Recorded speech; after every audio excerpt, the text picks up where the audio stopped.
This is Building Faith at Home, the video series for parents, grandparents, guardians, and people of influence in the lives of the children and youth at St. Andrews.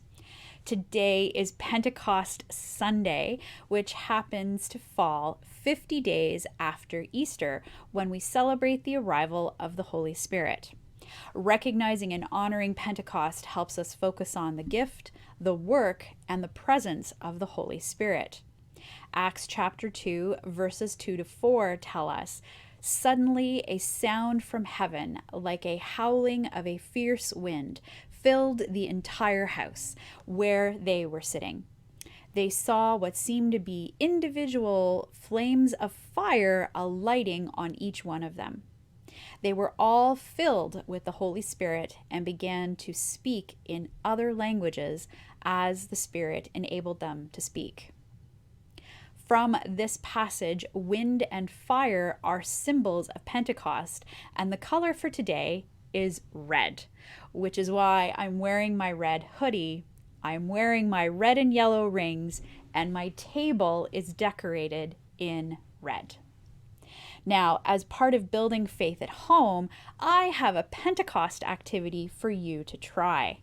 Let's make Firesticks. Now, I know there were a whole bunch of people that just took a but I'm going to assure you that there is no fire in our fire sticks.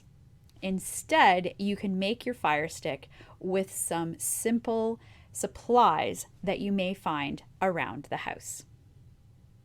The first material to find is a stick.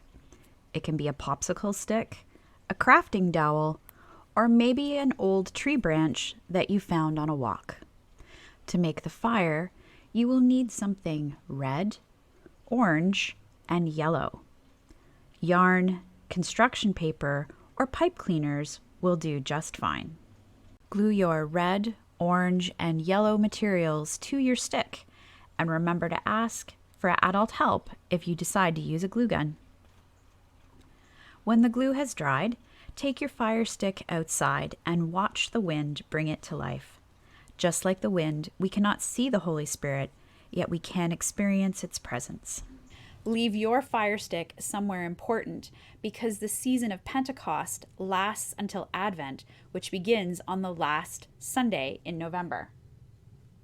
In addition to making fire sticks, I encourage you to read Acts chapter 2, verses 1 to 4, John chapter 14, verses 15 to 20 as a family, a small group online, or on your own.